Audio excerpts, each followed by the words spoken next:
迎来到中文的 Link Podcast。Link 是一个语言学习网站，不只是英语，你可以学到各国的语言。你还可以下载 App 来学习任何你感兴趣的语言。阅读文章、收看影片的同时呢，还可以将你不懂的单字、语法标记下来。你学会多少的单字，听过多少的内容 ，App 还会追踪你的学习进度哦，让你不管是在运动时、通勤时，都可以有效的学习新的语言。如果你有在收听 Podcast 的话呢，你可以透过 Apple、Spotify、SoundCloud、Google Podcast 还有 YouTube 找到 Link 的 Podcast 内容哦。相信这会成为你在学习语言上很棒的一个平台哦。今天我们邀请到了来自中国的 Jessie 来跟我们分享她的语言学习之旅。可以先请 Jessie 自我介绍吗？好的 ，Hello Sarah， 我是 Jessie， 然后我是一个 YouTuber， 也是一个中文老师。我的频道叫做 Chinese with Jessie， 然后大家也可以去关注一下我的频道。那你目前是住在哪里呢？我现在是住在北京。我其实之前有很长一段时间都住在深圳，然后最近2个月吧，刚搬来北京。对，这样从深圳搬很多东西全部搬来北京了。这样路程要多远？从北京到深圳我当时因为我有一只猫咪嘛，所以我想跟猫咪，本来想跟它一起过来的，然后我们是坐高铁，应该是我都忘记了8-9个小时吧，坐高铁很快。坐飞机的话也是2个多小时，因为其实特别远，你知道是从中国的南边，然后一下到了北边，特别远。对，然后我本来也是一个在南方长大的人，然后也是第一次准备在北方常住，所以也是一个很大的决定。那为什么会突然想要搬到北方去？应该也不算突然，就是计划要搬去北方。其实还是蛮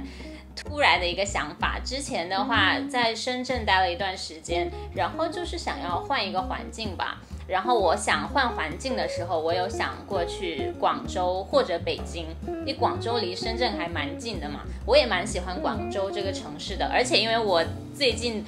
对这些广府文化特别感兴趣，我自己也在学粤语嘛，然后还蛮喜欢广州的，但是也很喜欢北京。我之前只来过北京一次，和我妈妈来北京旅游，也蛮喜欢这座城市的，就特别有文化和艺术的氛围嘛，因为跟深圳不一样，深圳是一个经济发展特别快的城市，就感觉特别不一样。然后最后还是机缘巧合吧，最后在我们深圳的房子快到期的最后可能半个月，我觉得要不我们去北京吧，然后我就来北京了，还蛮突然的。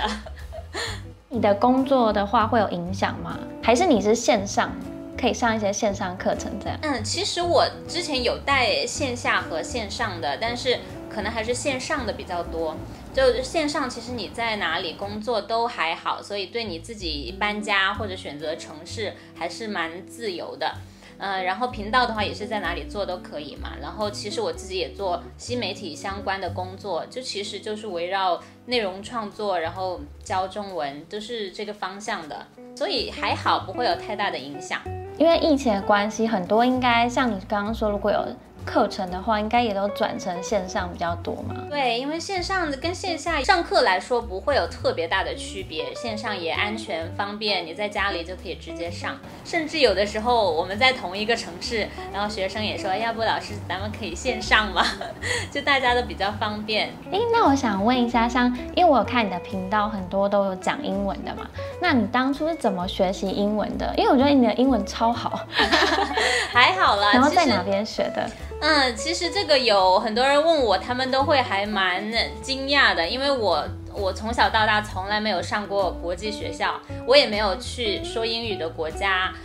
留学或者生活过，所以我的英文完完全全是在中国学的，而且基本上是靠自己，就是看英文的电影跟电视剧，我去看，我就会模仿他们讲话，他们的肢体语言，就是还蛮特别的。那想问一下，那你学习语言的动机是什么？因为你应该是蛮喜欢英文的，对不对？对，我觉得一开始学一种语言可能都是出于对那种语言的就是喜爱和好奇吧，就是你想了解更多。包括像我之前学英语，然后我现在正在学粤语，我也是觉得他们就是这个文化是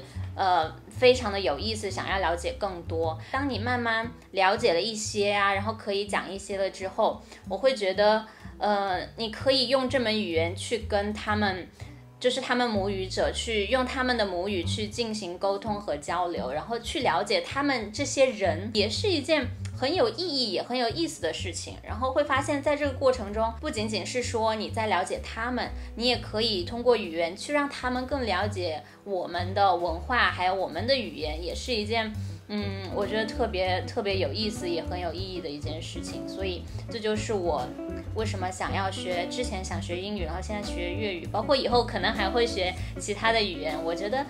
还是出于这样的一个想法。你学粤语的动机呢，也是因为兴趣吗？还是有需要学到粤语？其实我觉得技多不压身嘛，你学更多的东西，肯定你以后能用上的。我之前想学的时候，没有说我是为了工作，或者说什么时候一定要用上，其实就是喜欢。然后因为我男朋友他是广东人，他是讲粤语的，所以平常会说这个词怎么讲啊，用粤语怎么讲，会就是很想要去说，就平常在日常生活中就能用上。然后当你慢慢会讲了之后，你会发现你可以跟更多的人去交流。比如说像有些人他可能只会讲粤语不会讲国语的话，也可以跟他们沟通。或者说有些时候可能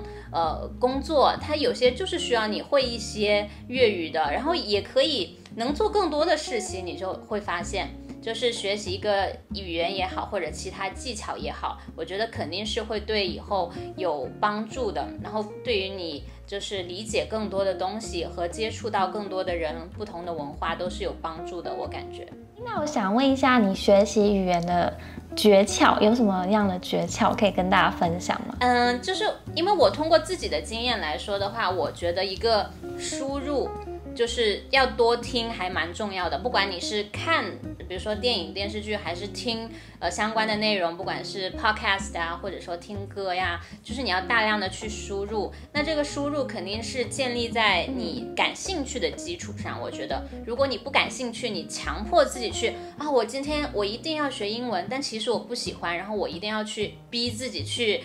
听这些东西，看这些东西，我觉得是效率会非常的低。但如果你自己已经很喜欢了，然后会主动去看，因为我喜欢看这个电视剧，我不管学不学，我都想知道它接下来的剧情是什么，这样子的一个动机，然后去输入的话会比较有效。然后呢，但是就算你对这个比如说剧情感兴趣，你去输入也要是，我想说应该是聪明的去听去学。怎么说呢，就是比如说我在看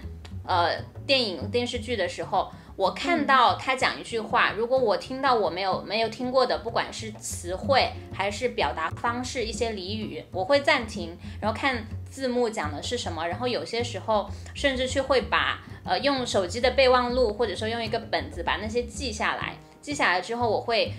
定期的去复习。然后去复习的时候，你脑子里就会有你当时看的那个画面，记起来就会非常的快。因为像我们学英语，包括或者说英语国家的人学中文，你看字幕还是蛮清楚的嘛，就是你听不懂你就看字幕，看他中文说的是什么，然后英文的意思是什么，这样去学。但你知道我在学粤语的时候就有一个问题，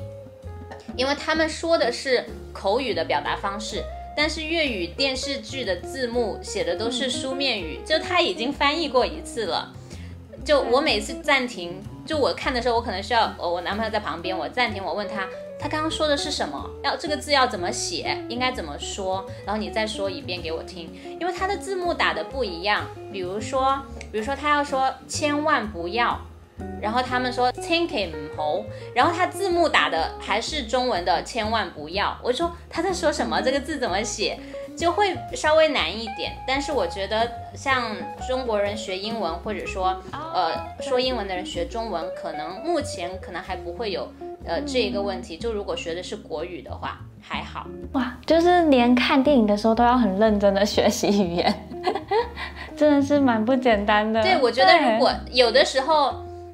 有的时候可以，比如说你真的想学，有些时候我可能会先看一遍，然后可能因为好看的东西，你可能会去看第二遍嘛。你看第二遍的时候，我甚至有的时候会先遮住字幕，看我如果不看字幕，我能听懂多少？然后如果听不懂的词，再看一下，哦，原来是这个词，它有些时候连读起来，原来会说成这样的，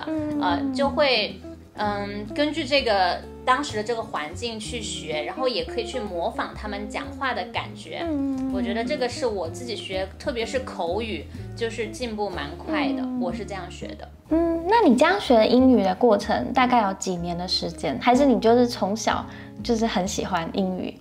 然后就慢慢的这样一路这样学上来？其实学英语主要就是一开始都是在学校学，而且我开始的比较晚，真的，因为对很多人都是小学3年级差不多就开始上英文课。对，我不知道你们那边是对吧？我们也是，都是小学3年级开始学。对，差不多。但我的话，因为我是在比较小的一个学校嘛，我们小学就没有英语课，所以我是从初中1年级才开始上第一节英文课，就学 Hello Hi 那些，真的比较晚。然后在初中到高中，初中3年，高中3年嘛，学了6年。但我觉得这6年我的进步都非常的小。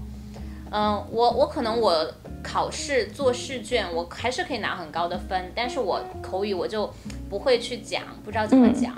但是后来到了上大学之后，开始通过我自己刚刚说的那些方法，自己去学口语。从大学开始，然后自己就慢慢的开始，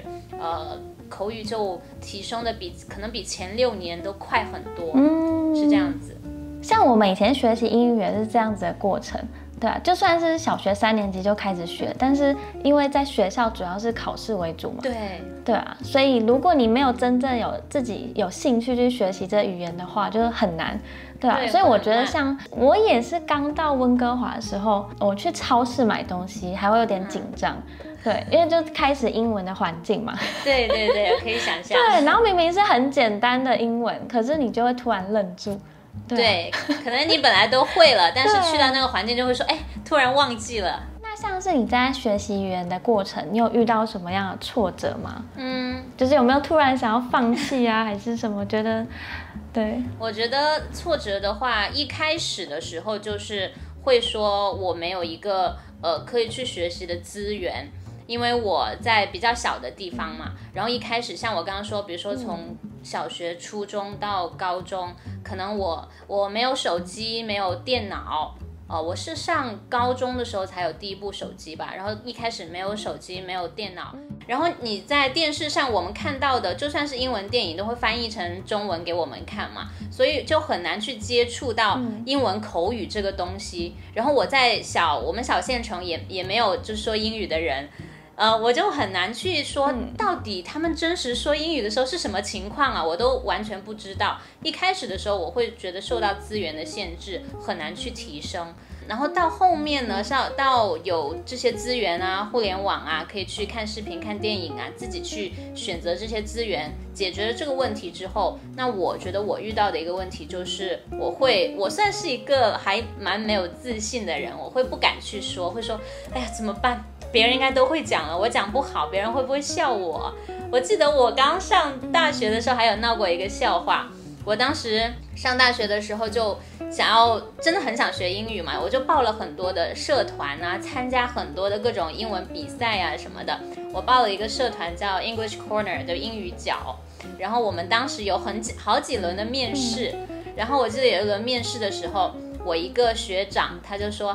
你讲话你说英文的时候有英式口音哦，但是你知道吗？我当时不知道英式口音是什么概念，我说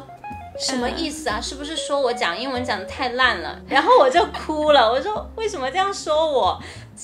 当时我听不懂，我不知道他在说什么，然后他就说你怎么哭了？我说我是不是讲得太烂了？就很害怕。其实他也没有，其实我觉得现在来说应该算是一个夸奖吧，我还蛮喜欢英式口音的。虽然我自己大部分时间说美式，但我还是蛮喜欢英式的。但我当时就不懂，然后又很害怕，一听到别人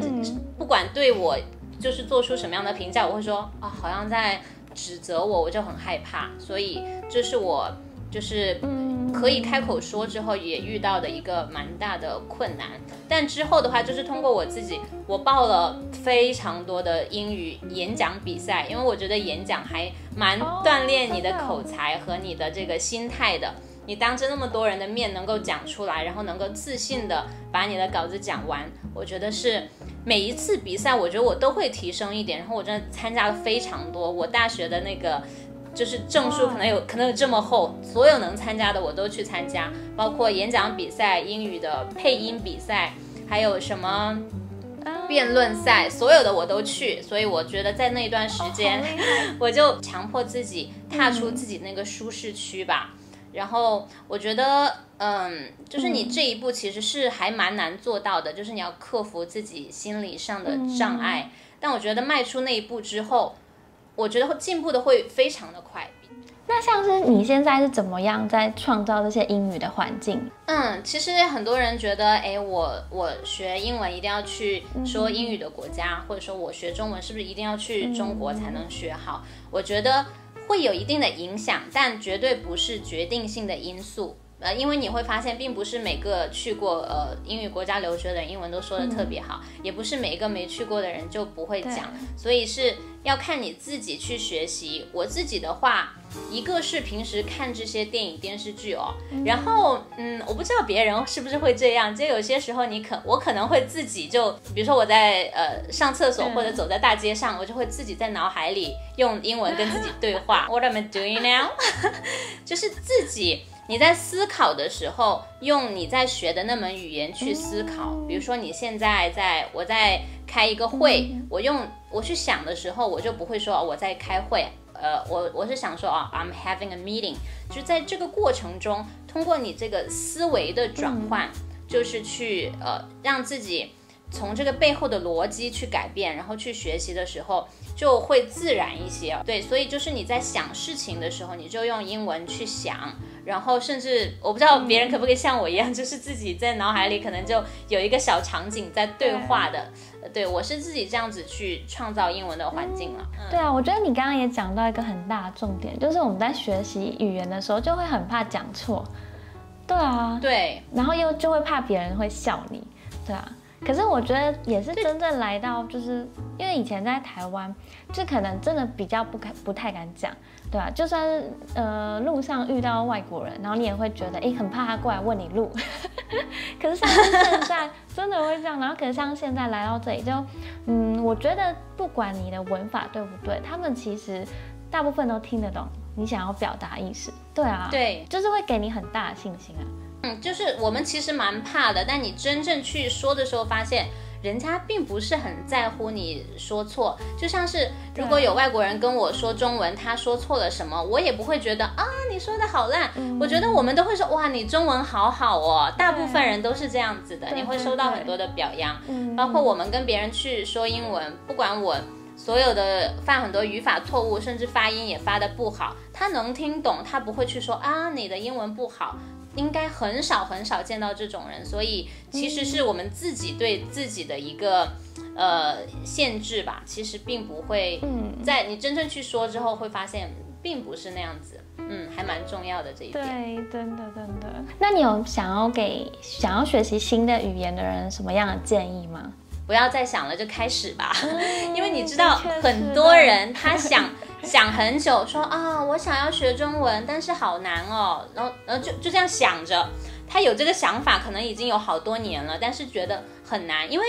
大家都会说中文非常非常难学，然后就很可怕。但是你真正去开始的那一步，因为我们都说嘛，万事开头难。你开始其实是很难的，但是你跨出了你自己心理上的那个障碍，你去开始了，会发现其实很有意思。然后用合适的方法，然后去多听的话，你后面其实会很顺的。所以如果他们想要学，我的建议就不要再想了，快去做吧。